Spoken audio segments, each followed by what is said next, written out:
don't you share a little bit more about your work and what keeps you busy day to day? Sure, Dan.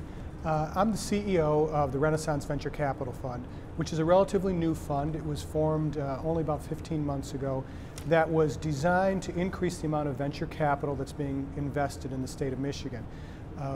It was formed with the notion that we need more entrepreneurial ventures in the state, and one way to accomplish that is to increase the amount of capital available to entrepreneurs. So that was really a central part of the rationale for what we do. And the other hat I wear is I'm also chairman of Next Energy, which is the state's economic development organization for alternative energy. And you could imagine how the two would come together, because so many of the entrepreneurial efforts we have in the state are in the alternative energy area. Right. And Chris, I know you're also a fellow graduate of Leadership Detroit, and we were saying it looks like 14. Yes. And just briefly share how has that shaped you as a leader, and how have you really sort of carried on after Leadership Detroit?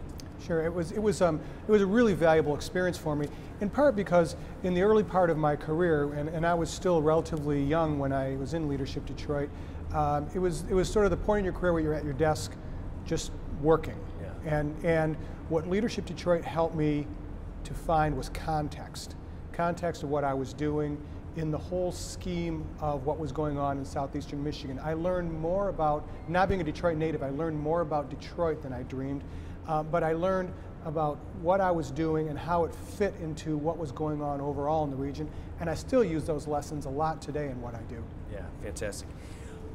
You know, we're talking today about 1D, and especially the scorecard, and the scorecard covers a lot of different issues in the region, and particularly economic prosperity. And so look at the scorecard, there are so many indicators that have to do with the economic prosperity of this region, and certainly in the last 18 months there's been nothing more front and center than that. So obviously, and you've also expressed that you've just started the venture capital fund. So as a leader, what's been really going through your head here recently? How are you interpreting things, this kind of change that we're seeing as a leader?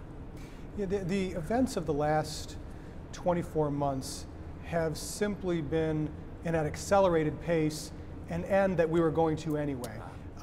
This region has known about some of the issues it's been facing for quite a while, but there was so much prosperity in the short term, we tended not to see the long-term signals. And so what we're seeing now is the consequence of a region that didn't diversify itself in time, that maybe has let some of the things that made us great slip a little bit. And so we've sort of seen in a very condensed period some results that we otherwise would have gotten to, but would have taken several more years. And so the drumbeat that many of us have been beating for a while, which is a need to diversify, a need to increase entrepreneurship in the region, now is getting a hearing that it wasn't getting a few years ago. So I think we have a greater portion of the population of the leadership recognizing that we need to diversify, we need to act now to help establish new industries and new opportunities for the region.